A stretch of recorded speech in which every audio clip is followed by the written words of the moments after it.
Oh, let me move. See him a bit.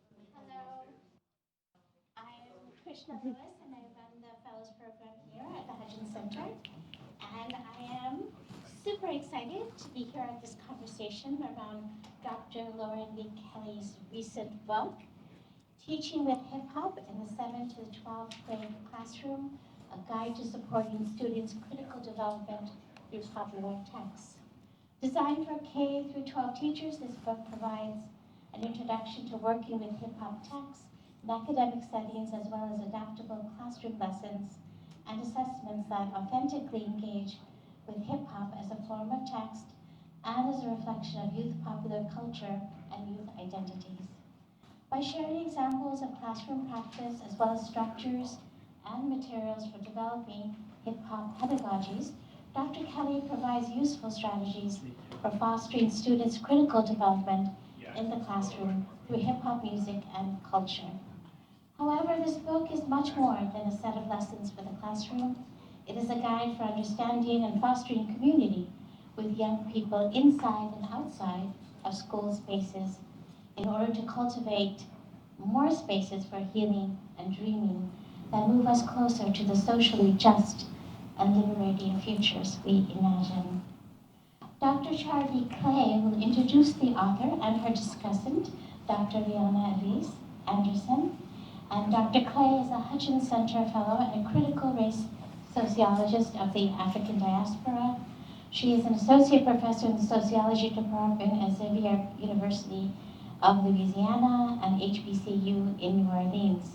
Her work centers around Pan-African liberation and resistance movements dating back to the 16th century Marinage communities throughout the Americas, and she attends to decolonization and emancipation movements.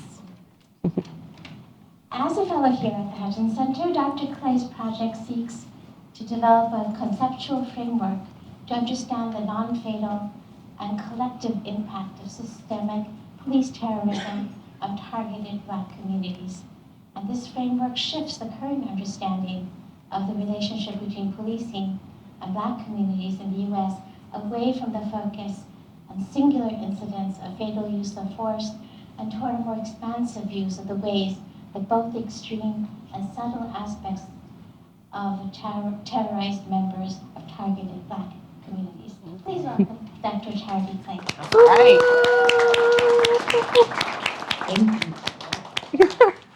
Thank you. Thank you. Good afternoon. I took the podium away. I'm going to drop these as I finish talking, so that's not accident. Thank you all. Thank you all so much for being here to bear witness to what will be an amazing conversation. I would like to say that getting to know these two amazing sister scholars has been the icing on the cake of my fellowship here, but they have baked me an entire cake. With the recipe consisting of timely humor, dipped in dated yet classic pop culture references. Wow. A contagious exuberance that reminds us that throughout all the difficulties, we actually love the work we've been called to do. Wow. Stirring some poignant analysis and pinpoint practical application that serves as the base of liberatory intellectualism, and stir rigorously. But not with rigor that we associate with standardized tests. I'm talking about the rigor that comes from infusing care into our work. Care for people involved and impacted by what we do. Handling people, data, and ideas with care is the secret ingredient. Sprinkle in a little East Coast flavor, dip it in some Midwest sauce, and serve it so stylishly that it makes me want to step up my game. To put it simply, we are in for a treat. A conversation to celebrate the release of her new book, Teaching with Hip Hop in 7th through 12th grade classroom, a guide to supporting students' critical development through popular text. I present Dr. Lauren Lee Kelly, an associate professor in the Graduate School of Education at Rutgers University and a Nasir Jones Hip Hop Fellow here at the Hip Hop Archive and Research Institute. She is also the founder and advisor of the Hip Hop Youth Research and Activism Conference, an annual intergenerational learning symposium co-designed and facilitated by high school and undergraduate BIPOC youth. Prior to joining the faculty at Rutgers, Dr. Kelly taught high school English for 10 years in New York, where she also developed courses in hip-hop literature and culture, spoken word poetry, and theater arts. Even before teaching, Kelly has always grounded her work in love for music, art, and community, having worked as a DJ, a photographer, a promoter for Def Jam, and a journalist for Vibe One Media, a magazine focusing on Jamaican music and culture. Dr. Kelly received her PhD in English education from Teachers College, Columbia University, her MA in adolescent education from St. John's University in Queens, New York, and her BA in English from Wesleyan University. Her current research focuses on critical literacy, Black feminist theory, hip-hop pedagogy, youth critical consciousnesses, and the cultivation of youth agency and activism towards the imagining and building of our social futures. Kelly's work has been nationally recognized, including receiving the 2023 Teachers College Columbia University Early Career Alumni Award. Let's clap for that immediately. Also, the 2023 Rutgers University Presidential Fellowship for Teaching Excellence, the 2022 National Academy of Educational Spencer Postdoctoral Fellowship, the 2021 Save the Kids Hip Hop Activism Scholar Activist of the Year Award, and the 2020 American Educational Research Association Writing and Literacy Special Interest Group Steve Kahir, I don't say it's Kahir, Early Career Award. That's a laundry list. In addition to the book we are here to discuss today, Dr. Kelly is also co-editor, along with Dr. Darren Graves, of the recently published Bloomsbury Handbook for Critical Hip-Hop Pedagogy, the first international edited volume on hip-hop education that covers research, teaching, and community scholarship in the field. It is also the first book of its kind to feature the voices of undergraduate youth who are emerging hip-hop education scholars and co-facilitators of our collective futures.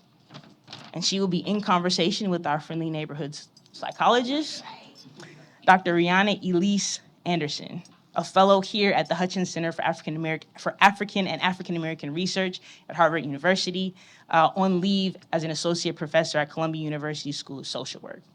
She earned her PhD in clinical and community psychology at the University of Virginia and completed a clinical and community psychology residency at Yale University School of Medicine and a fellowship in applied psychology at the University of Pennsylvania. Again, we should clap. I also need a break. On the whole, Dr. Anderson aims to facilitate healing in Black families with practical applications of her research and clinical services, as well as through public engagement, teaching, mentorship, and policy recommendations.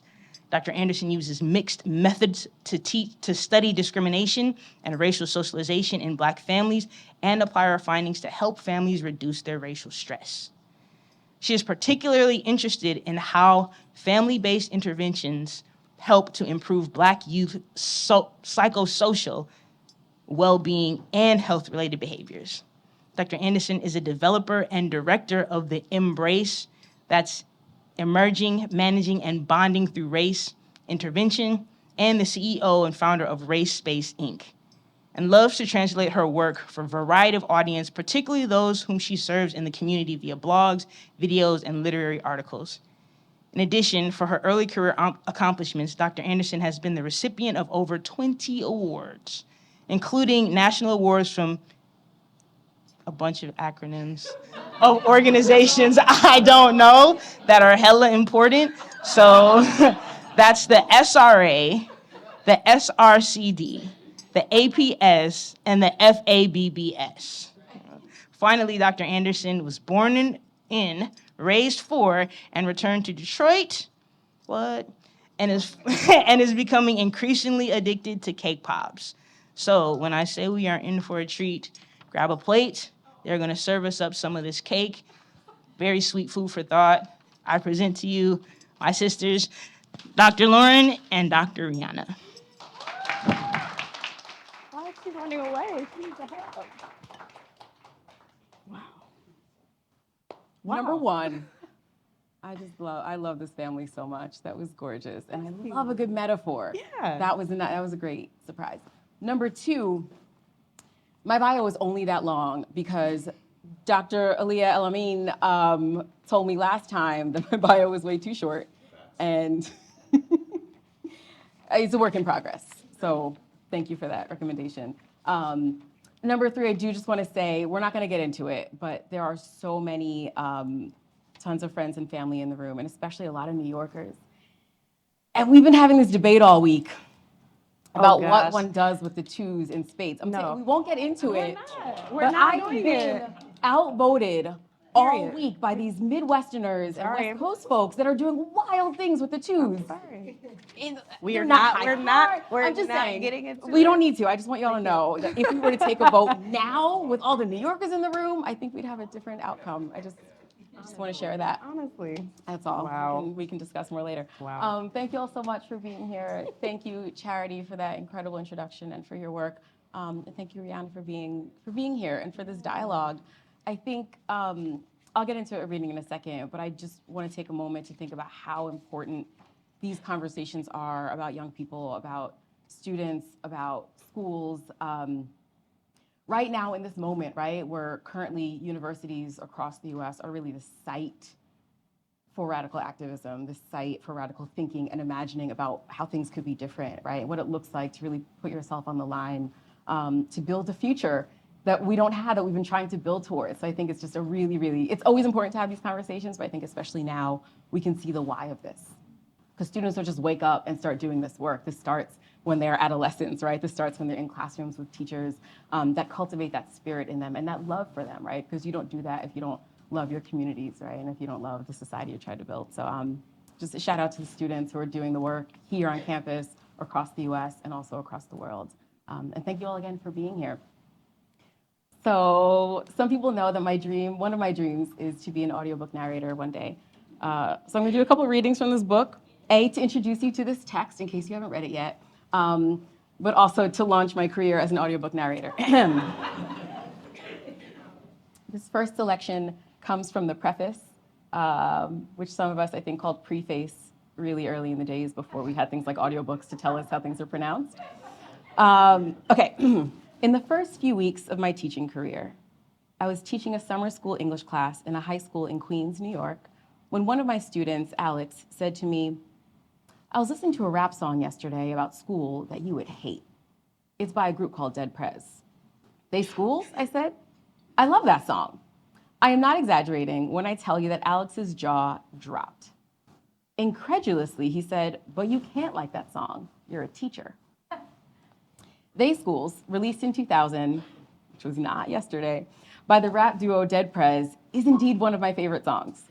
It offers a scathing critique of the American educational system by drawing connections between schools, prisons, and structural racism in society, and by highlighting the impact of a Eurocentric curriculum on Black children's ability to learn and succeed in school.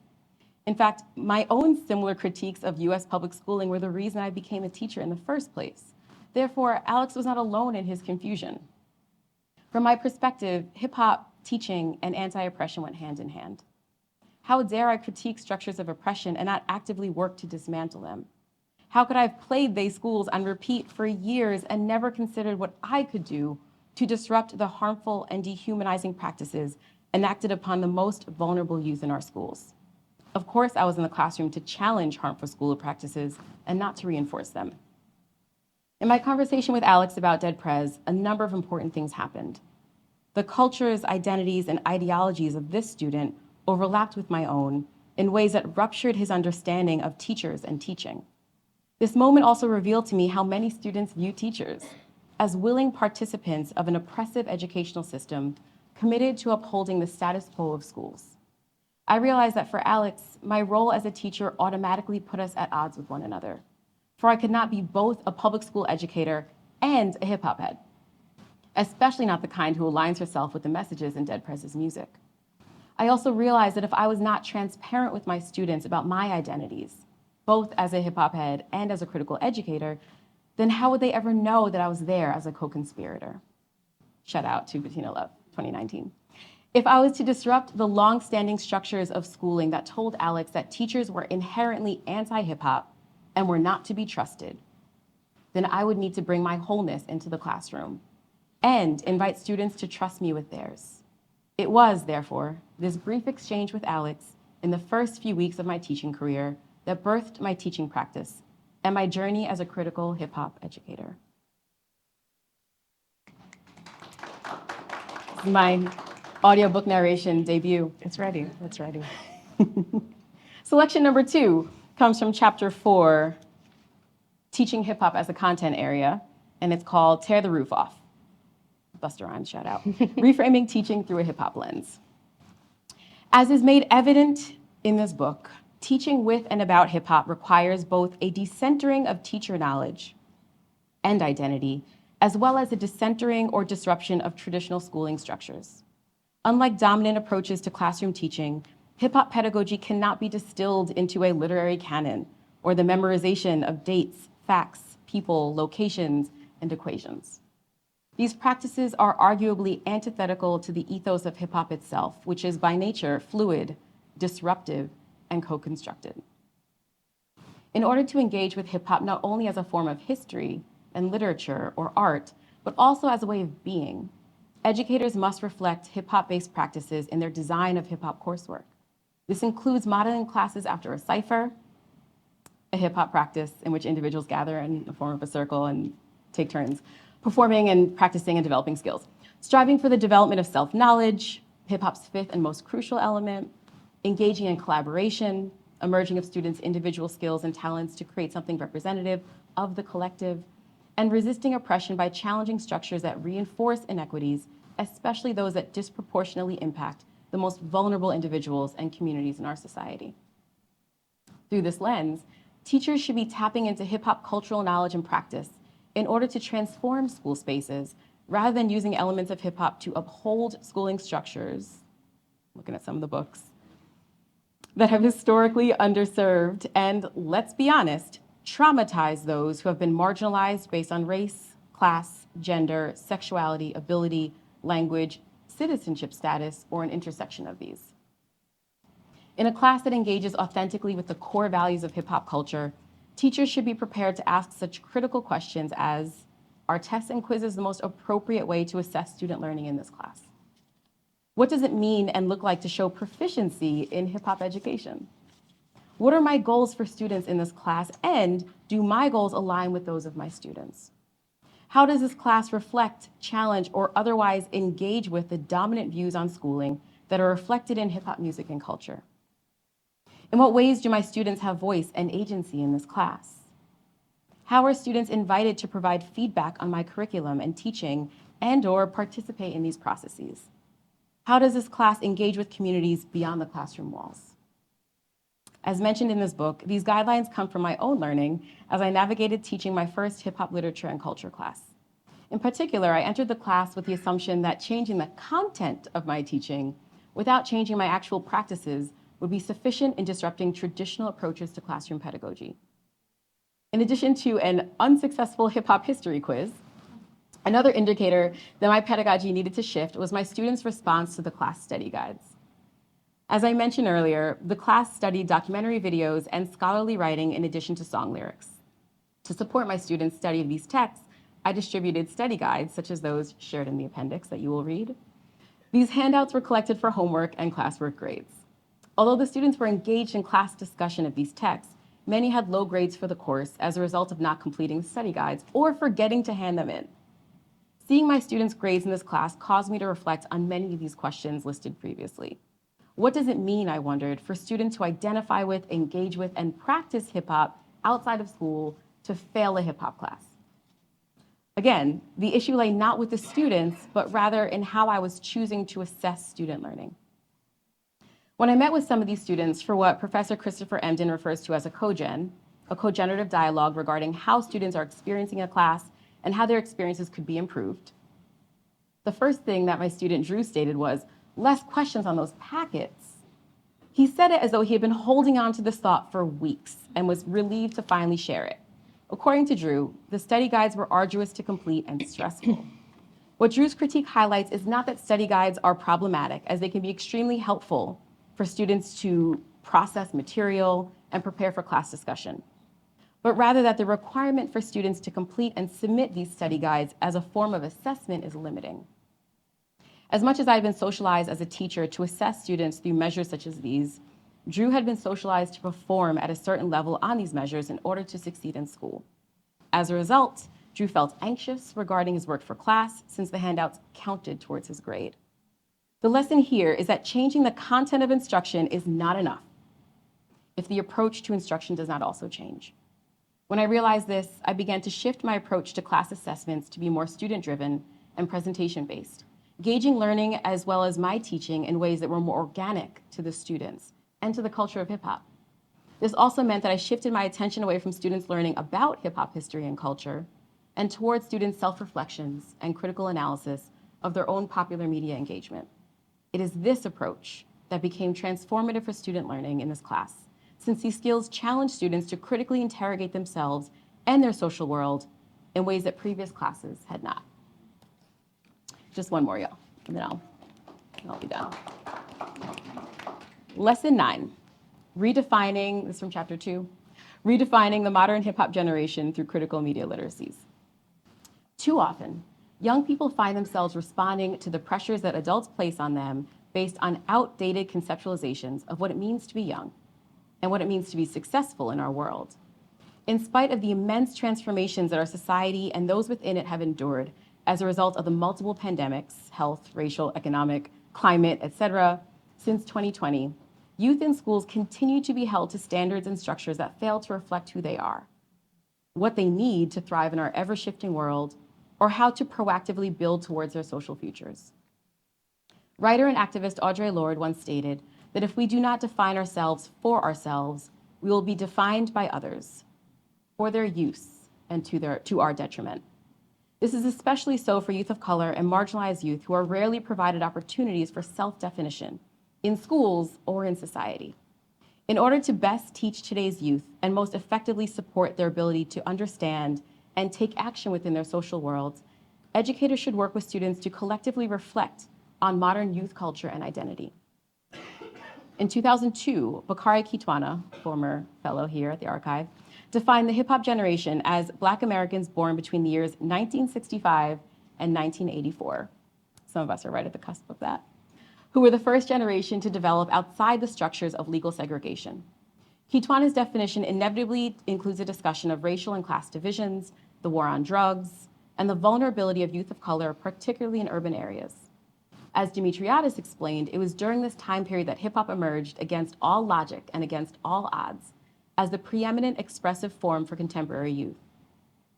Now, more than 20 years later, hip-hop music and culture continue to be the preeminent force of youth culture and popular culture across the world.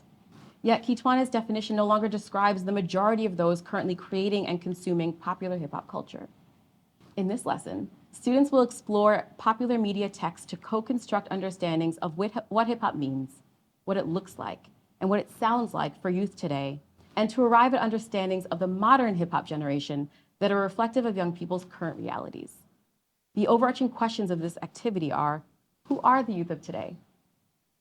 What has the current generation of youth inherited? How do today's youth envision their futures? And what do today's youth need to build towards the healthy and successful futures that they envision? This lesson begins by examining historical definitions or conceptualizations of hip-hop and the hip-hop generation, and discussing themes and patterns across classic 80s and 90s hip-hop texts. Then students will consider the factors that have shaped their generation, including influential events and technology. Next, students will work in groups to examine a set of hip-hop songs and videos that are representative of current youth popular culture. Ideally, you ask your students to select these texts, subsequently creating a written reflection of what they noticed and are considering regarding their identities and youth culture. Finally, students will work together to redefine the hip-hop generation, drawing from their reflections and discussions.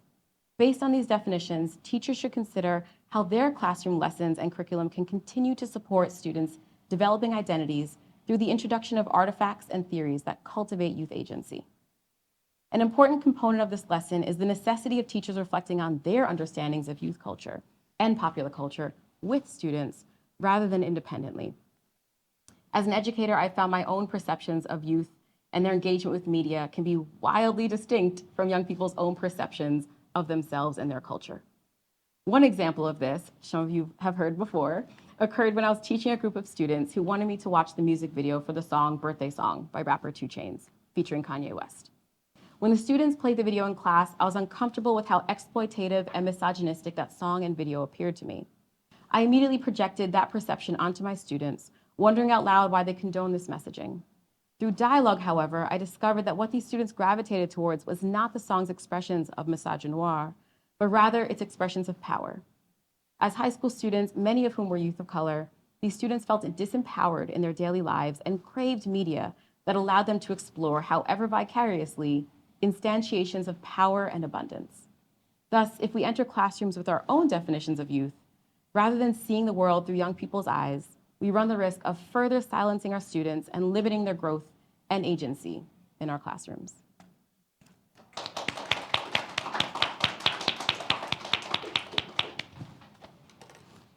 Thanks, everyone. I'm looking forward to engaging in some dialogue about these ideas. Well, we're going to start just with some conversation here, but get those questions ready. I see the percolation happening. Get it ready. You actually asked the perfect first question. Who are the youth of today? What are we dealing with? Who are they? As a non-youth, Barely. be realistic. Barely. Barely non-youth.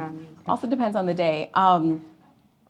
I don't know, but I can tell you this. In my conversations over the past few weeks and months, and even years, but especially the past few weeks and months,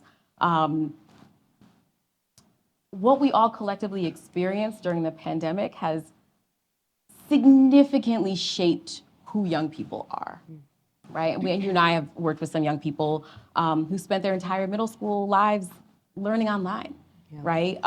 Who didn't really develop the socialization that some of us did by working in groups in classrooms, working on activities, right? Even learning sometimes at early ages, how do you engage in conversation? How do you be respectful? How do you hold space for people? Not everyone got these lessons, right? Or they got them on Zoom, right? Or online or through these asynchronous courses. And so I think in sort of the rush back to what whoever deemed as normalcy that happened around 2022, we kind of forgot that there's folks who have not healed from that time period, right? And that lack of healing is also compounded with all of the things that were already existing around inequity in schools, inequity in structures and communities and society. And so I think we never really took the time to have honest conversations with ourselves about who we are and how are we different from that time period. Who are young people? What are they missing? I was at Salem State a few months ago speaking to an undergraduate music class. And I think I asked something about, I was like, what's your scene? Right? Like I remember being a teenager and we had, like there were local bands, there were local hip hop artists, there was the skaters, like there were scenes, right? And you knew where to go to participate in that scene. I was like, what? Do y'all have that? Where do you go? And they had no answer, right? And the only thing what I heard in that conversation is someone said, well, they really, they like connecting with their teachers. They, like meeting strangers online sometimes through the comments and just seeing how people are more in touch with their wellness and with understanding themselves. There does not, correct me if I'm wrong, there doesn't seem to be a scene.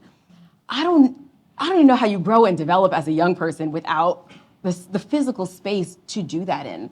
And so I would say it's a generation that is trying to find themselves individually and collectively, that can see so many of the gaps in learning, in what schools and adults say and what we actually do.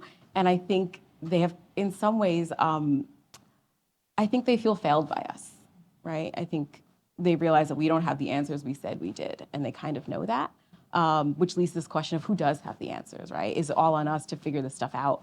And we're seeing it right now, right? We're seeing on university campuses, these students saying like, y'all did not figure this out for us, right? And we're kind of on our own. And so it's not a concrete answer, but that's how I'm understanding young people right now. Yeah. It's getting me to think about, and I could take that in so many different ways, but it's really neighborhood psychologist, please. Yeah. But I'm going to go back to something that the brilliant, and thank you again for that introduction, Dr. Charity Clay, the brilliant Dr. Clay brought up, because we both love this concept of dreaming and healing, and our work is centered around that. And you just described 4 years of incredible trauma for young people. You also indicated that we are potentially members of this generation that we were fixed on like what are the issues of our childhood? How did that create a 15-year kind of generation, right? And these young people may be centered around that as a defining moment for their middle childhood or adolescence. How then does that mean we can relate to them in this time with hip hop? Like if we look at hip hop in a certain way, if we're centered around hip hop because of what we experience, does hip hop even work for young people in the same way, right? Given that difference. I love that question. I think, oh man, okay. So something I've been thinking about a lot recently with the youth work that I'm doing is how hip hop sort of operates in some ways as an organizing framework in general, but especially for young people, right? It becomes something in all the amorphousness of the world we're in, something tangible they can kind of connect to. And as you were saying that, I was thinking about how, I don't want to speak for everyone in the room, but I can say certainly for me and for folks in my generation, I think because of what came before, because of what we learned from sort of the late 60s and the 70s, that we were like, okay, how do we sort of fit into the structures as they exist, right? So it's how do we get a job based on our understanding of what jobs are, right? So many of us are working in schools and universities, right? And within institutions and structures that sort of predate us. And I think that, and we got to the point, I find it fascinating, and this is something that Dr. Grace has talked about, is when you turn on a commercial for whatever it is, right? It could be cake pops or like a refrigerator, and we're hearing our music, right? We're hearing Tribe Called Quest, we're hearing De La Soul, we're hearing the songs we grew up on. In some ways being, I don't know if co-optation is the word, but maybe, right, to sell products. Yeah. And I'm like, oh, this is what that looks like, right? This is what it looks like for people who are us to now be in charge of marketing and advertising at, Frigidaire and Whirlpool, which is its own, I guess, version of, I don't know, subversiveness. But I also think that that is something, when I think about sort of the displacement and what young people are feeling now, right, is that they saw us fit into the structures as they existed, right, and sort of like bend and shift and code switch to try to make it work for us. And there are versions of success, right? And Jay-Z talks about this on 444, right, where he's like, here's how I use the structures to get what I need. But it's all with a very particular framework, right? It's all still sort of getting the bag and being in charge of the things that already didn't serve us, right? And so I think what hip hop offers us, though, something that is not about fitting into structures, is that hip hop, it didn't fit into anything, right? It was created, right? You talk about something from nothing. It was created sort of to be its own structure, right? It was created to be against those structures. It was created really based on young folks' creativity and collectivity. And I think that's the organizing framework that it gives us, right? And that's the thing that pulls these generations together, right? So young people can look at us and say like, but y'all didn't actually break these things down you said you were gonna break down. You just found ways to use them, but they're really trying to create new structures, right? And I think hip hop gives the blueprint for that, right? It is one of very few examples where we could say, like, we invented this, right? We didn't invent modern schooling, right? For those who studied the history of modern schooling, right, the factory-based model. But that is something we can really look to and say, this is a blueprint for how do you create something when no one was giving you any tools to do it. And I think that's that connection. That's beautiful. Yeah, it's beautiful. I would be remiss if I didn't go back to this point that you talked about of what's shaking the foundations of our nation right now. These young people are out here. They are not with it. They are protesting in ways that we've seen before in other generations. That certainly isn't new, but certainly their defiance in the midst of, especially on this campus or both of our connections to Columbia, what's happening, the threats, the doxing, the things that we're seeing, the tools of technology really aggravating these types of protests. I'm wondering the role of schools and universities as a function in this, but also as you're thinking about hip hop in particular as this pedagogical framework, as this strategy, what is it that may aid to these young people as they're out there creating such resistance? Ooh, that's a great question. And I think that idea of the organizing framework is what I've really been coming back to, right? Because so something I've really noticed during 2020 around a lot of the marches and protests that were happening, especially with the teenagers, who it's gonna sound creepier than it is, but because of the youth work that I do, we have an account that's mostly followed by, well, they're now in their early 20s, but at the time, teenagers. And so I was seeing how they were moving and how they were responding to the murders of Breonna Taylor and George Floyd. And I saw a lot of just sort of like decontextualized protesting, if that makes sense. They were just kind of like out here in the streets, like, things are bad and do better. But there wasn't a clear ask, if that makes sense. And especially in sort of more localized context, I was like, but that's like, you're not showing up to the school board, you're not demanding things from the local community, you're posting as something that happened multiple states away where you actually don't even have voting power in that community. So it was just interesting to seeing without a structure, without a goal, without a real framework, they were just like, folks are on the streets with signs, so we're on the streets with signs. And I think what the pedagogical focus allows us for us to do, because those who are pedagogues in the room, right, we learn understanding by design, right, backwards design, this idea that you start with, what do I want, right? What am I trying to achieve? What is the goal? You don't just randomly show up on Monday and say, all right, we're gonna read a book, answer the questions at the end, right? You start with, what are we trying to achieve? How do we do that, right? So there's a clear connection between the goal and the strategy, right? That it's not just like random action for the sake of action. What was I reading? Was it Ruha Benjamin? Or Freire. I was reading someone in the past few days. I was talking philosopher with fantastic. Yeah. But I was talking specifically about, right, the idea of around praxis. I think I was looking up praxis to define it for young people. But the point is, he was talking about how you can just sort of like think till the cows come home, but if there's no action there, what are we doing? But you can also act till the cows come home. And if there's no thinking there, what are we doing, right? And so that combination of praxis is so important. And I think that's what we try to do as pedagogues is combine these things, right? We're not just sitting around to think for the sake of thinking or to teach for the sake of teaching, right? But we're really trying to help young people understand that there's something around a process, right? That if you're taking to the streets, if you're marching, you need to be clear about what the goals are, what the asks are, and ask yourself, to what end, right? So what do we hope comes out of this? So I love seeing the specificity with young people saying, we've done our research, we see what you're doing, right? We have the receipts, we have the paperwork, we know where this money is going and where it's coming from. So our ask is that you stop this. And here's why. Like it's clear and it's specific. And then seeing the solidarity between students, between communities across the country, which I think is the tool that social media gives us. Yes. Right? So it's being used as a tool of surveillance, but also for folks to say, oh, y'all are doing this? We stand with you, right? Because we know the institutions also have power. Right? And that's with faculty, that's with students, that's with staff. Like institutions need humans. They don't exist without the humans, right, inside those buildings. And so that is my response to that around pedagogy, right? I think it gives us that framework for organizing. Beautiful, beautiful.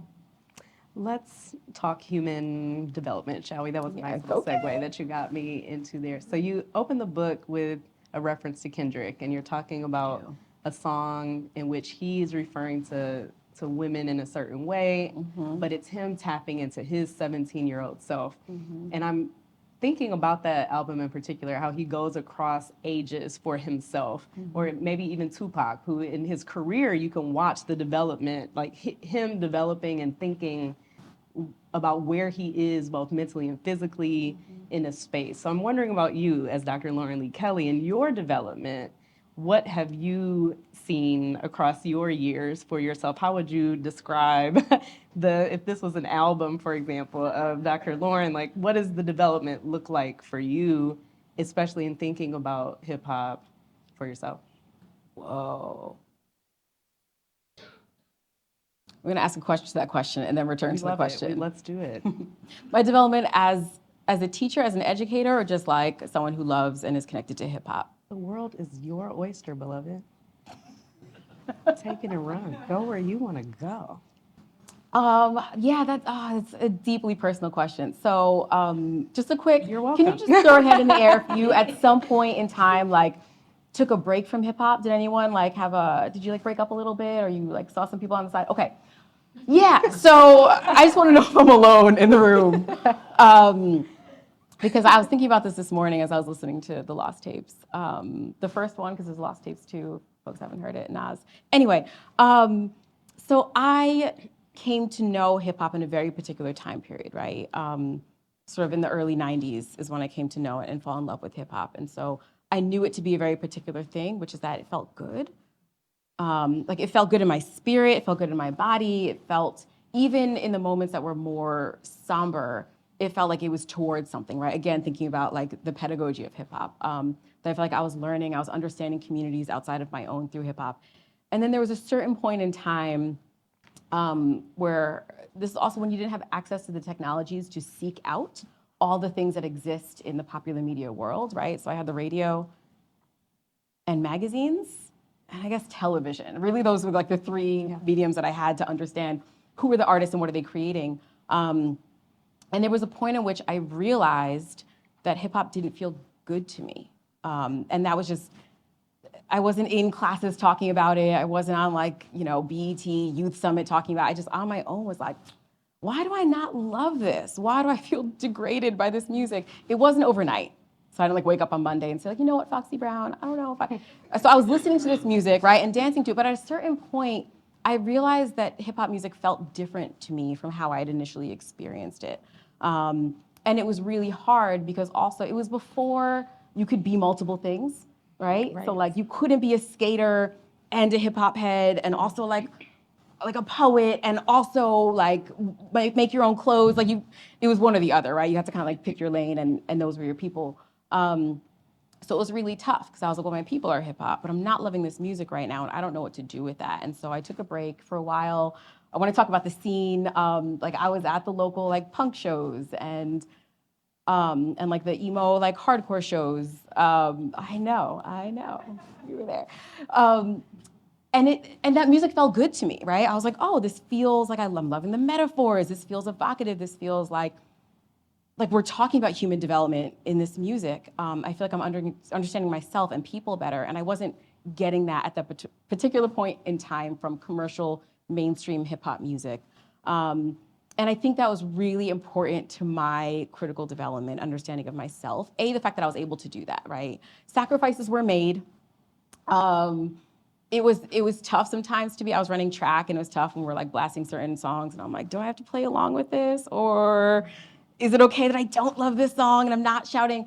But I think it helped me to know that like I can break away from the system and survive that.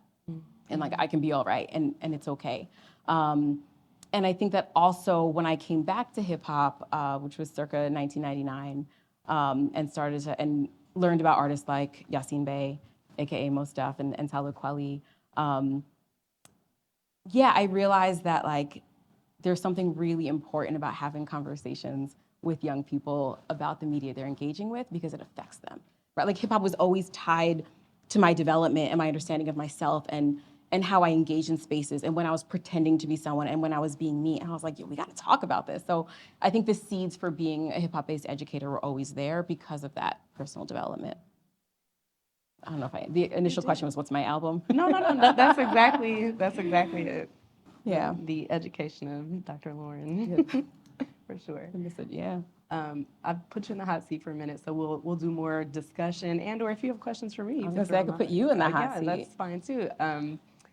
As you're sipping, there is one thing that you were talking about in your book that made me chuckle back to my K through 12 classroom moments as an educator in Atlanta public schools. Shout out to Bankhead and Westlake for any ATLians. Anywho, we are using, and this, so I was there in 2006, right? 2006 or 2008, where you'd be walking down the street, you're like, oh, hey, Usher. Like it was, Atlanta was a place, it was a scene, it was a time, and I'm 21 in this space with young people who would much rather be listening to these really amazing Atlanta songs that are coming out than to sit in my classroom. Right. And I noticed that, right? And in the same way you said in your book, you would hear young people rapping these lyrics up and down the hallways or coming into the classroom.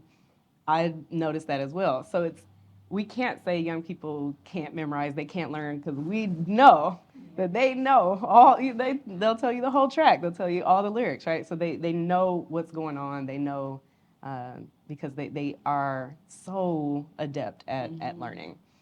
So I did start to do a lot of that. How do we bring hip hop in? Now, I didn't have this fantastic book that is available for sale outside. I did not have that book available to me, but I did know, all right, we got to take the inside peanut butter, outside jelly song. We got to bring that into here. And how do we teach government based on this song, right? How do we have young people to write lyrics, the new lyrics to this song? So that was coming into the classroom. At the same time, there are all these videos that may surface online around like, look at this teacher not from within the community doing this, and like, oh, isn't that so amazing that they've learned this whole new way of doing that? So I'm bringing that into perspective, not only to give you some time to breathe, but also to say, what's this balance? What is it from co-opting, stereotyping, taking it and kind of, appropriating? What is that versus I'm bringing it into the classroom in a culturally respectful way? And I know there's language in there around that. So I just want to set that scene for educators who have tried it, but have also seen in other spaces where it doesn't quite feel right because it feels a Right. little co-opted. What's the balance? So speaking of setting the scene, that was the Sidekick years, right?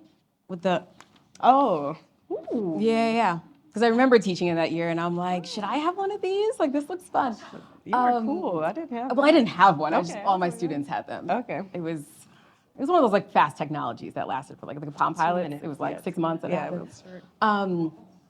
Sorry. So yeah, teachers faking the funk. Here's the thing. I think again, it goes back to what is the purpose. Yeah.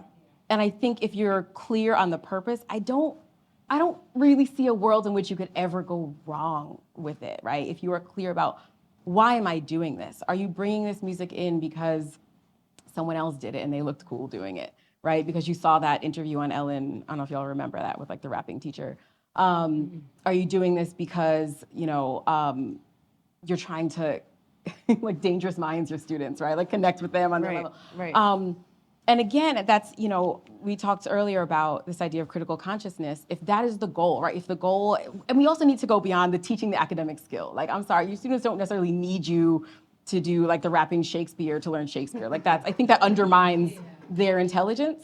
So what is the goal, right? I don't think it matters where you come from if your goal is to connect to your students on their level, to understand who they are, to help them understand themselves better, to come in from a place of humility, right? Because even like the most down people from like you could have grown up with Cool Herc, if you are coming into the classroom to teach your version of hip hop, right? To teach like because it's something that you think you're like wielding on people, right? As the expert, that's not good either, right? So to come in, see your students as experts in the thing they're experts in, and to want them to develop critically, right? To want them to be able to impact the world in transformative ways. I don't know how, I don't think you can mess it up if that's your goal, right? If you go in knowing that. So it's about the why. Like, you can't just do it because people are doing it. Like anyone at this point can memorize lyrics to any rapper and be like, look how cool I am. That's not a pedagogue, right? And that's not teaching for critical development.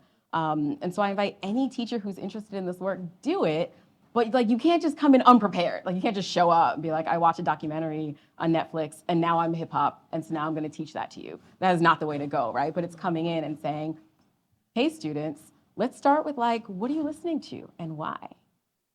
Not even what I'm listening to, right? Because that's the other thing we do is like, hey Right. kids, I listened to Tupac. Did y'all see that skit? It was an SNL skit with Lin-Manuel Miranda where he's like the cool teacher, and they're like, yo, this is so cooked. Like, what are we doing?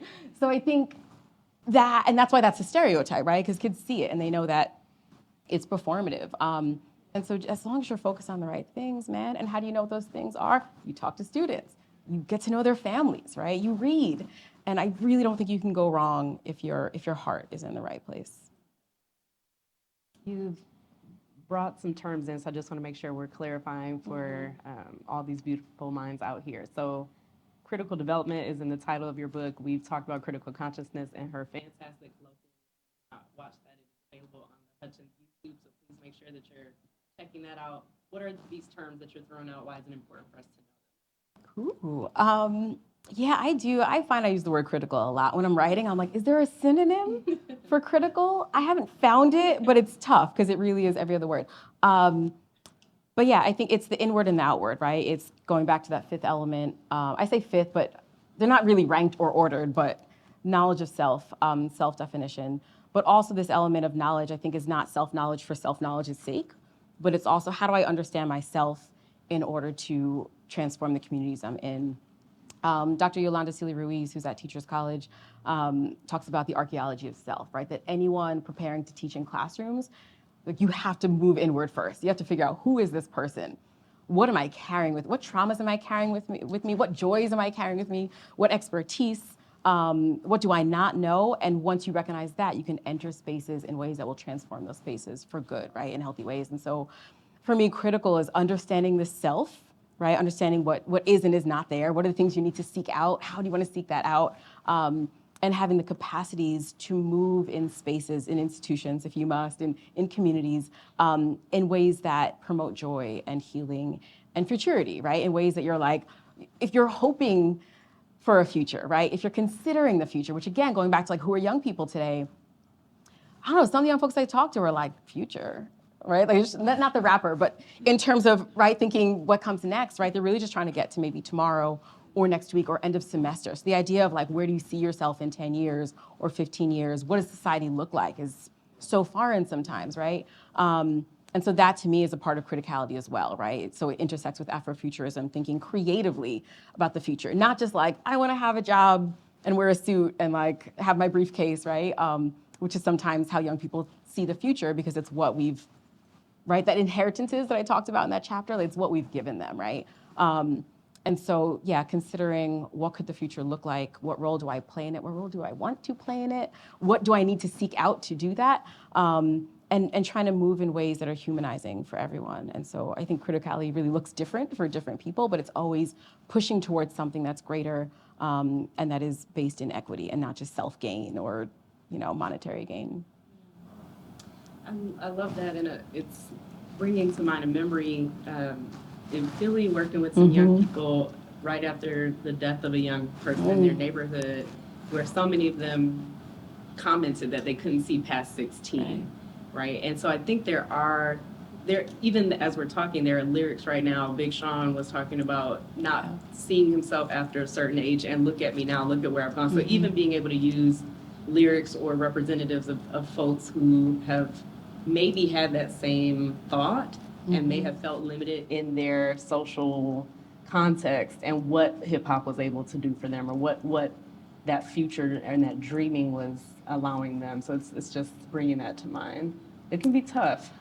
It can be tough. And again, it all comes back to hip hop, and it's also bigger than hip hop. So I think that's if that's and you can use whatever, popular media form is relevant for you and your students, but what hip hop allows for us to do is have both of those conversations, right? So for as many songs as there are about, I may not see tomorrow, right? If you have 24 hours to live, right? Which is a lesson, right? Having students write their own version of that. Not from like a demoralizing, sort of doom and gloom standpoint, but just what's important to you, right? If you had this much time, like it really helps to refocus what you see as a priority. But there's also songs that have us think about the future, right? If I ruled the world.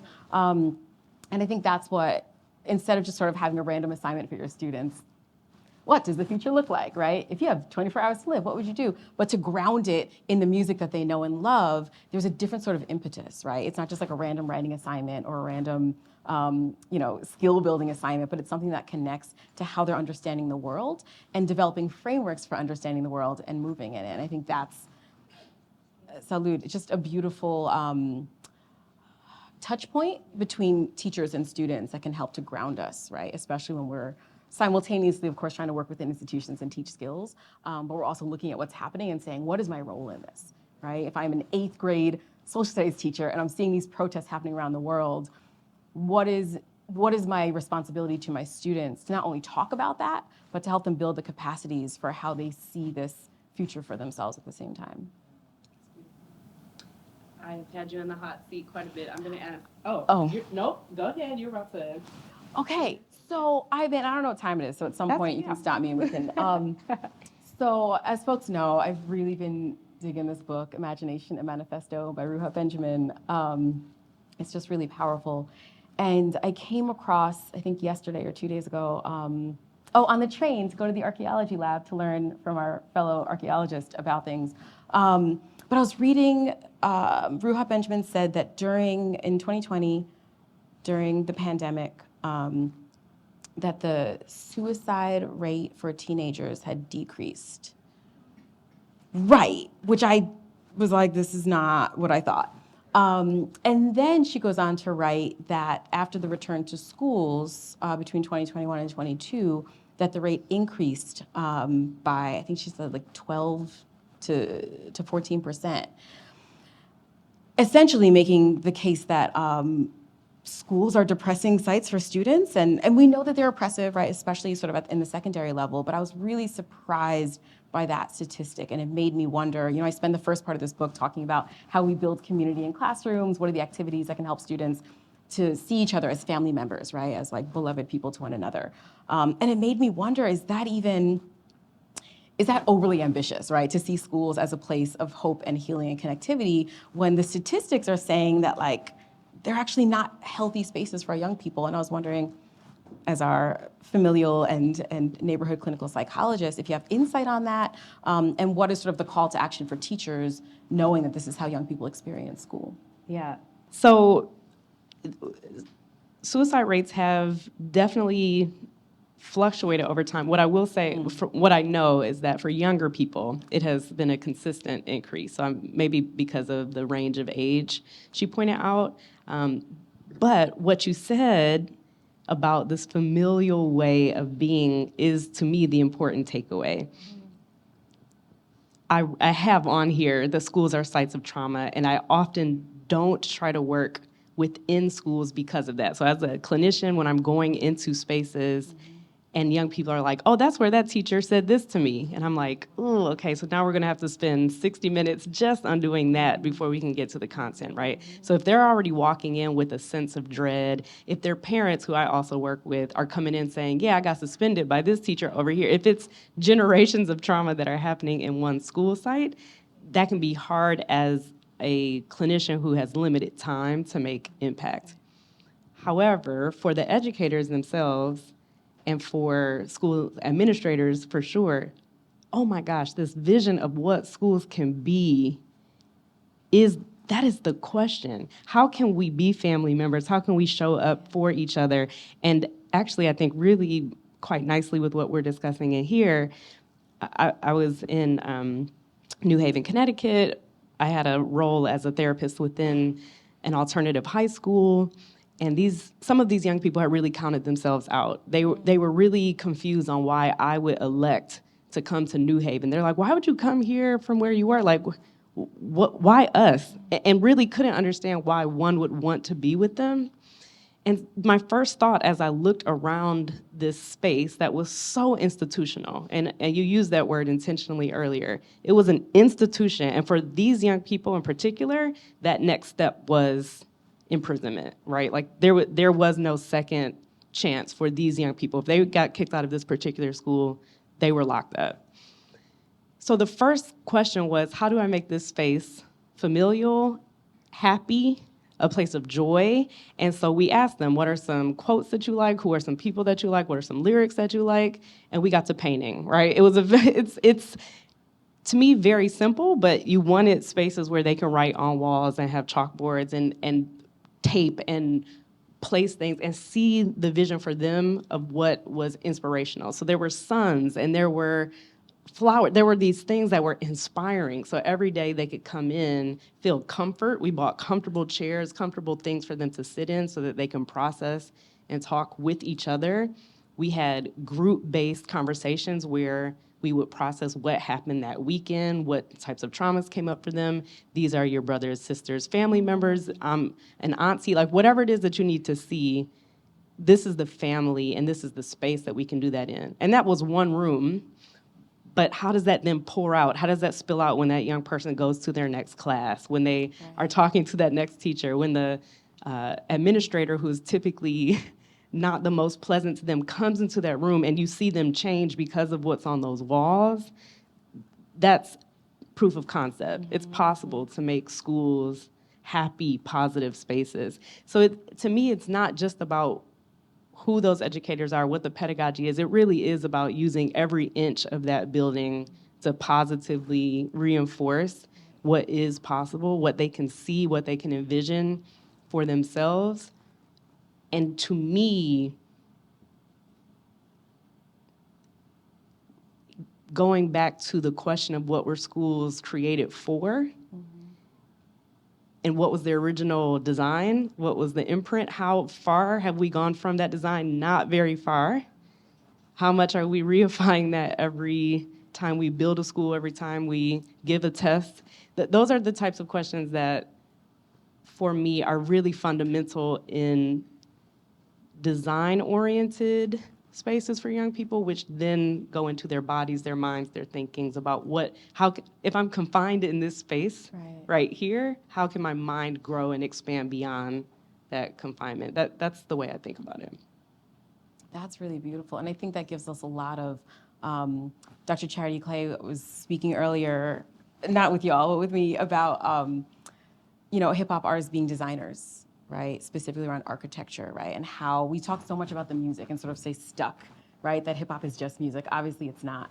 But thinking about the other ways that influence ideas around design, around structure, around pedagogy, right? And I think that even thinking like, what would it look like for hip hop practitioners to come into a school space and think really creatively about the design of spaces, right? I think about like Ian Levy's work, who's a scholar of school counseling, and talks about designing studio spaces in schools with young people, right? And that it's them sort of collaboratively designing the space in a way that is healing for them. And then they walk out and then it's regular school, right? So it's like, how do we move from it being these pockets of healthy co-designed spaces for that to be the model? And then also what that story you told reminds me of a really inexplicable moment. To this day, I can't tell you why this happened specifically. But I was teaching we were in, I think, like a personal narrative memoir unit, as one does in 9th and 10th and 11th and 12th grade English. And I was teaching, do you know Chrisette Michelle?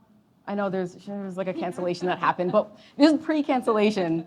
So there's a song where she, essentially is asking this question on what does it mean for me to write, right? If no one hears my song, it's like the tree in the forest, right? Like, does it mean anything? Is it just for me? Does someone have to listen to it for it to have significance? And so I had them listen to the song and then sort of to build that connection. I was like, you might know Chrisette Michelle from the Aston Martin music song. And they're like, oh, we do know the song. Let's hear it now. And I was like, no, lesson first. But it's sort of the carrot on the right. I was like, but once we do this lesson, we can listen to this song. And so I remember it was early in the morning. It was maybe 8 a.m. It was second period English.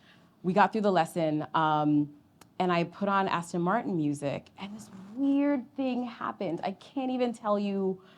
Somehow, all the students were singing along, but on their own. Like, it wasn't a collective thing. They were just sort of independent. Like, it was, I don't know, it was like they were in this meditation. And at one point, I just sort of look up, and they're all like, but like independent. Like, some are standing, some are sitting, some are packing things up, and they're just like in the music. And the bell rings, and no one really moved. Like, they were moving to the song, but no one was like, oh, it's the bell.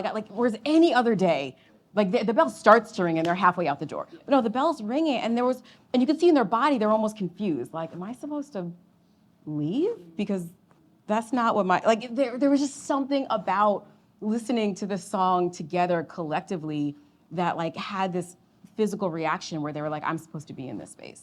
And I don't think I'm supposed to leave. And I kind of I was like, I don't want to get in trouble for you being late. So like, you gotta go.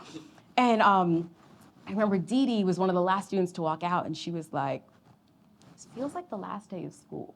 It was October, right? You know that last day of school feeling where you're like, oh, like I'm gonna miss this. Like there's like a moment, and you know that you had this moment, and it's never gonna be the same again. She had that in October, and I was like, something happened with playing this hip hop song today in this classroom that connected the students in a way that they knew was not going to happen again, right? Because school is not the space for that. And so again, it's I can't break down the philosophy or the science or the psychology, but something happened where hip hop music brought the students together in a very sort of like embodied way. And I feel like that's what school should feel like all the time. It should always feel like the last day because you're like, I want more of this and I don't want this to end. And yeah. Oh, that just ties in this last question perfectly. Could not have set it up better myself if I tried. As you know, our beloved fellowship is coming to an end. Tears. And one of the things that I love the most about your book is the practical tools. You're like, here you go, educators, here are the ways that you can do this. No excuses. I love that, right? One of your activities is the class playlist. So, Dr. Lauren, I'm only going to do 3. We don't have to do a full out list. We're going to make you and James do that at some point. But for today, if there were 3 songs that you could think about that need to go on our fellows class playlist, what would it be? Jill Scott, Family Reunion. Easy, done. Bow, dropping just Have like y'all she had heard that already track? know the It's question. just- You know what I mean? Well, because you had such a specific prompt. If you're just like any old songs, I'd be stuck. All right. It was my question. That Yeah, was so that was good. a I good got prompt. it. Thank you. Okay. Yeah, that one is just, love that song. Recommend it to everyone. And, oh man, yeah, I think Till We Get There, it's Kanan and Dead Prez. Till we get there, I'll be on your side. So again, it's connectivity, but not, Jill Scott's more like we're at a family reunion eating potato salad. And this is more like we're in a struggle and we're in it together. And like there is love here and there's a fight here. And we're gonna like use the love for this fight. You said 3?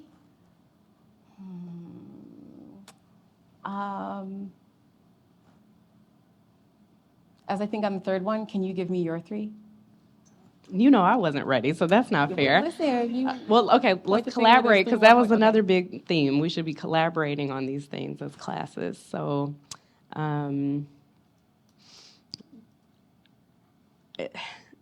Jackson 5, Want to Be Where You Are, because I think Yes. when we all separate, there's going to be this tension in our hearts of wanting to be back in spaces where we could commune and convene. What I love the most is hearing Michael Jackson at 8 try to talk about this feeling of love and emotion. Like, you don't know what that feels like, but, and I know this isn't hip hop per se, but it's that longing and that feeling wanting to be where those people are that make them feel good. So that'll be my third contribution.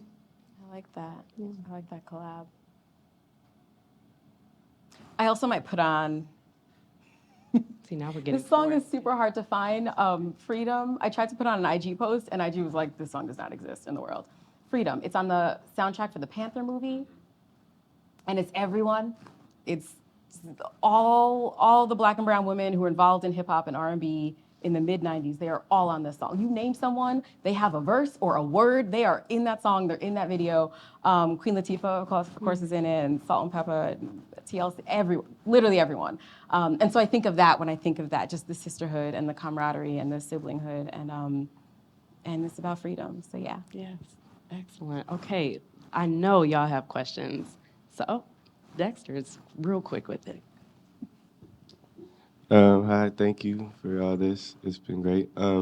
My question is sort of about negotiating with modern day hip hop and how to use that in the classroom setting where the kids are resonating with the power of it. I thought that was great that you said that, but you leveraging that part of it while not also playing into this brainwashing ourselves with the misogyny, etc.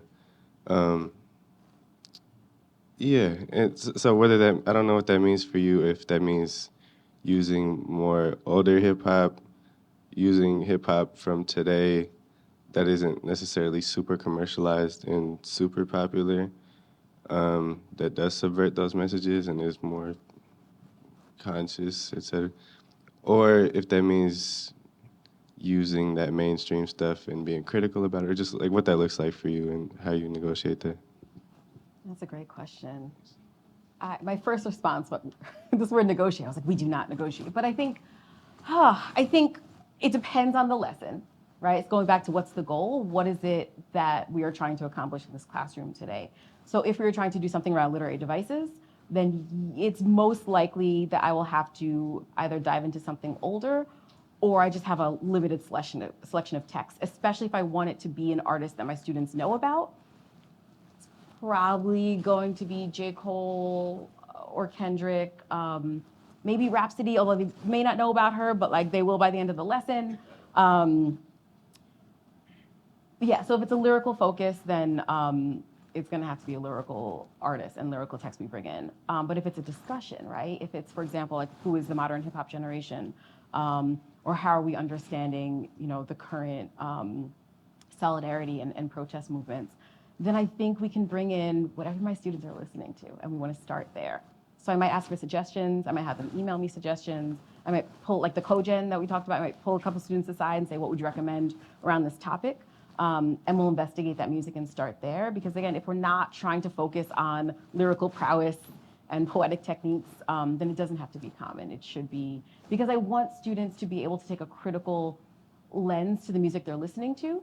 So if we only have critical discussions about Tupac and Biggie, and I'll even say J. Cole, then they're not going to apply those lenses when they're listening to these other songs, if that makes sense. Because it's going to sound like in school, if you're only doing lyrical analysis of canonical texts, you're not going to pick up that YA book and apply those lenses because it's a different, right? You're not used to that. It's a different type of reading. And I want them to be able to apply those skills. And so I'd want to bring in what they're listening to so that when they're on their own listening to it, they're like, well, now I'm seeing this as an extended metaphor, right? Or now I'm wondering why the use of this word, or when he used this term, like, did he mean, the term bitch lovingly? And so, yeah, it really depends on the lesson I'm trying to teach, but it's a both end. Definitely some of the more lyrical artists, and then also whatever it is, with the vibe songs that they're listening to. Like, we'll talk about why it's a vibe, and what are they feeling specifically, and are there more lyric-based songs that they can get a vibe off of, and we'll have a conversation. Thank you. Awesome. So first of all, this was dope. I've had my mixed relationships about the ideas of hip hop and education, specifically in schools as sites of trauma. So I like that this is something that students can use outside the classroom as well as in. Something you said earlier, and this is a difficult question, because the hip hop that we grew up becoming part of place was so important, region was so important, but now, because most students are introduced to it through a technology that's commodified in ways that the kids from LA look and sound like the kids from Baltimore look and sound. Right. How do we as educators and members of this culture, I don't even want to use the preserve word, but make sure that in an attempt to connect youth globally, we still enforce the importance of place-based understanding, especially when we talk about their abilities to respond to social conditions, right? Because technology kind of, I don't know. But you get what, like, how do we do that? Or that's it, not how do we do that, but how can we do that? The synergy here. So some of the young folks that I've been working with, we just had this conversation, I think, in the past 6 days about this idea of the local. Because they were talking about how different it feels. They organized the HHYRA conference in the Bronx. And they were like, it felt really meaningful that most of the folks there were from the area, right? As opposed to a lot of the work that we do is very international, and someone flew in from Santa Barbara or from Philly, and they were like, yes, we appreciate the globalness of this work. We appreciate connecting with people, but they're like, it felt different and important that most folks were from New York. So many people were from the Bronx, right? They felt like there was a different kind of connection. And it makes me wonder, I don't know because of how culture is like transported and shifting all the time, if music or language or fashion can ever really be localized in that way ever again. Like, it just kind of is what it is. But maybe the localization happens in other ways, right? So for them, it wasn't so much hip hop music, but it was being in this space where they're like, you're a teacher in the Bronx, you're a student in the Bronx, you live across the street, right? So, and they really talked about how much more they want those physical spaces, right? Like, they're real tired of the FaceTimes and the Zooms, and yes, it's convenient, but also it like means something also when folks show up, like, y'all are here in this room today, also we love y'all online. When folks show up, right, it shows love and connection and family and community in a particular way. And so I think that might be where the local is being in dialogue with people who are in the room with you, right? Having conversations around how you sort of transform and impact your communities. And even what Dr. Anderson was saying about designing these spaces, right? Like, that is, design work is physical, right? Designing classroom spaces and furniture and painting the wall and doing, having the graffiti folks do murals. All of that is very tangible, right? And that's connectivity. And so it just might not be with the music and the fashion and the language, but I think it'll still happen in these other ways, and especially around issues of social justice. Like, that has to kind of be localized. Dr. Lauren, even in your book, you had an exercise around, the example was Lauryn Hill's Every Ghetto, Every City, and there was like a specificity to the where. So like, was it South Orange, New Jersey? Like, this is, so talk a bit about how you can even find examples in the works themselves within said book, chapter 4. Right. And this is something also, the synergy that Dr. Clay and I have to talk about. But yeah, there's a lesson that talks about hip hop and geography, right? And really thinks, you know, those songs that reference places you know, and you're like, oh, I know that restaurant. I know that train. I know that particular subway platform and what it's like to stand there at whatever time of day. And so this lesson uses sort of the framework of literature circles, right? Where students are usually reading. You have students working in pockets and they all read the same book or the same text or the same chapter, whatever it is, and they sort of become experts in that text and then share out with each other. And it's a way of having sort of a more specific conversation instead of the entire class discussing one thing. There's also more choice in it. So in this lesson, students choose whichever, or I guess the teacher can choose, or it's a collaboration, but they choose what text they're working on with their group. And all of the songs deal with very specific geographic places, right? So they might read Respiration, right, which is Black Star, which talks very specifically about New York and being in New York. And what they're doing with these texts is they're looking at through a literary lens. So what's the story here? What's happening in the song? Renee is another example, which I love because so I was always confused. Renee, Lost Boys, I never understood why he's getting on the Van Wyck when the hospital is like right there in Jamaica, Queens. I'm like, you have a hospital. Why are you going all the way into Manhattan? And then I realized because she goes to John Jay, right? So she's at the hospital near where her school is. So you have to go from Queens to Manhattan. Anyway, the point is, because also he says, I hop on the Van Wyck, I gotta make it there quick. And you're like, you're not going anywhere quick on the Van Wyck, but you do what you gotta do. Point is that it sort of takes a moment to pause, right? When we're doing sort of a hip hop lyrical study, to pause and just look at what is this song saying about this place? And to really celebrate place and the people that were there. And so some of the guiding questions for that lesson are like, who's there now? Who has been there, right? Was this always a predominantly such and such community, right? So it has them look at ideas around migration, around like displacement, gentrification, history. They're also looking at the time period, right? So if we look at Renee, for example, which is I think 94, 95, what was happening in that time? Like, did we have cell phones? Only the super wealthy people, right? So better understanding, especially for young folks, what did this place look like at this time? What does that mean? Why is the train so important? There's questions like, if they took public transportation, what would they have taken, right? Are they on the MARTA? Are they on the bus? Are they on the train? Are they walking? Is it a place like Long Island where there's like one bus that like may or may not come, so you gotta walk or have a car or stay home? And so it has them really look at their communities, look at the idea of communities, how language might be different in different places, right? They look at slang to think about the importance of the local, right? And that hyperlocal context and understanding people and understanding, again, themselves. Sorry, that was a really long response to that question. Other questions? I've loved everything. I love that it's framed as a dialogue, and it's just been so illuminating. When we talk about scene, I think of myself, and so introducing my own context. I grew up in the late 80s, early 90s in the punk rock scene, but I saw a strong connection between early punk rock and hip hop in that it was speaking directly to young people and giving voice.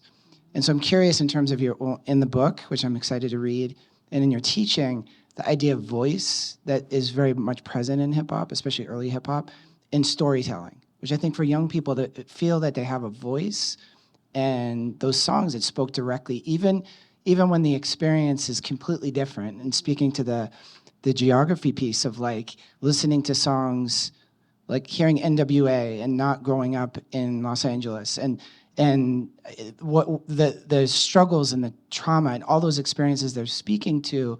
I'm curious about that, the storytelling aspect of it, and if that's a draw for your students, and how you sort of share your own story in the classroom as well. So thank you so much.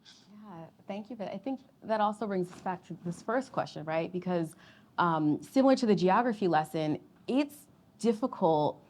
It gets harder and harder to find rap songs about particular places, right? So if you look at the suggestions in the book, a lot of them come from the 90s and the early 2000s, and it's really hard, because there just aren't as many lyrics in songs anymore, and they tend to not be very localized. And so I'm always trying to find recent text so that it's not all stuff from the 90s, right? Which is essentially like canonizing rap music. So similarly with storytelling, I have lessons on narrative storytelling and hip hop, and it gets harder and harder. They still exist, but they're just not as frequent, so it becomes harder. But also that's a great challenge for students, is like your homework assignment, find a rap song that tells a story. And then sometimes, like that's its own conversation. Like how do you know that something is a story? And you talk about things like plot and character and setting and conflict. So they'll bring something in, you're like, but what's the story here? Like, it's just words, right? So it's a beautiful lesson, right, to be able to sort of use pop music to talk about what is a story, why are they important, and then of course to encourage students to write their stories. So yes, it's important. It exists, but it's not as popular in rap music right now, right? Because everything's more about the feeling rather than listening to the lyrics and understanding that. But I think it's really important, especially when you think about like writing yourself into existence, right? And obviously you exist, but there's something about getting that on the page and having people read it, right? Like the Chrisette Michele song, that it does something different, right? And it's really powerful. And so I think it's a great way to encourage students to remember that practice and to develop that practice. Yeah. I'll channel my inner Dr. Krishna. Will you take any more questions? Will you take one or two more questions if there are some? One or more? two, maybe one and a Okay. half, Does anyone 1:45. have the golden question? The last one for Dr. Lauren. Oh, there goes the hand. Thank you so much for this amazing work. My question is for homeschoolers and people who maybe want to use this in their families or for enrichment activities at a community center or a church. How can we apply this wonderful pedagogy outside the classroom? Oh, that is a gorgeous question. There's an organization, I'm blanking on the name right now, we were just in dialogue this week via email, a literacy organization based in Connecticut that is actually, their work is to sort of cultivate literacies through, so they connect young people who have incarcerated parents based on reading literature together, if that makes sense. They connect them to a mentor. That mentor works with them to sort of choose a text. Obviously for the children, it'll be children's books, picture books.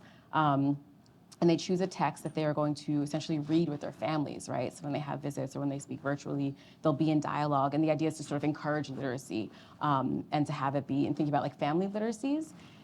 But something that came up when I was in dialogue with one of the organizer, the head of this organization, she was like, yeah, young people aren't really reading as much as they were before. And we're kind of trying to figure out how we sort of reframe this work. It's hard for them to select text because they're like, I don't know, I'm not reading. And so we spoke because she was like, is hip hop maybe a thing that can address this? And of course I was like, well, and 12 lessons just like immediately came out. And so we had a conversation on what it looked like for the parent and the child to each choose a text that they want to discuss, right, with the other. And so obviously that brings in sort of that intergenerational dialogue and collaboration around hip hop, right? Because that parent's text is probably not going to be of the same generation as their child, and it allows them to talk about, what are you seeing here?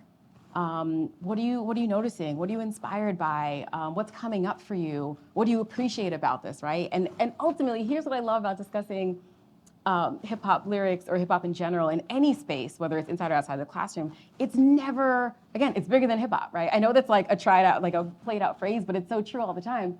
Because you're not really discussing the song, you're discussing each other, and you're discussing yourselves, and you're discussing your dreams and your struggles. And so it becomes actually a deeply personal conversation, but starting with this music that you love allows for you to enter it. You know, it's almost if you've ever like swam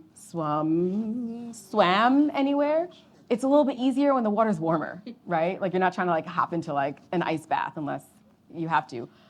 So that's kind of what it does, right? That it allows for you. It's, you know, my dad says this all the time when he's cooking lobster or crab or something, and he was like, yeah, most people just like kind of throw them in this boiling water and then they tense up because they're like, oh God, this is really hot. And then it's tough, right? The meat. And he was like, no, you actually have to start with lukewarm water. And that feels comfortable. And they're just like, oh, I'm just in my home doing my thing. And then it's like getting warmer and warmer. And so it's kind of sad actually, but then they're cooked and ready to eat, right? But the idea is that you sort of start where they are, right? That it's not shocking and it's not jarring. So instead of like, tell me your deepest, darkest secrets and what are you passionate about? It starts with like, what are you listening to? Why do you like it? What's your favorite lyric in this song, right? What do you think this part means? And through that, you end up having a really powerful conversation. And so that's just one example, but I love the idea of sort of connecting families, especially that are sort of dealing with these traumatic situations with their passion and through literacy. Family members in the hip hop gallery, please join me for double authoress, Dr. Lauren Leigh Kelly, author of Teaching with Hip Hop. Congratulations. May I say that there are books to be signed out there, and they are complimentary. Dr. Kelly's book. Thank you, Hutchins Center. Thank you, Hari. And please enjoy. And yes, I would love to sign them. If you would like a book, grab one and then sign. Thank you all so much. Thank you, Rihanna. Thank you, Charity.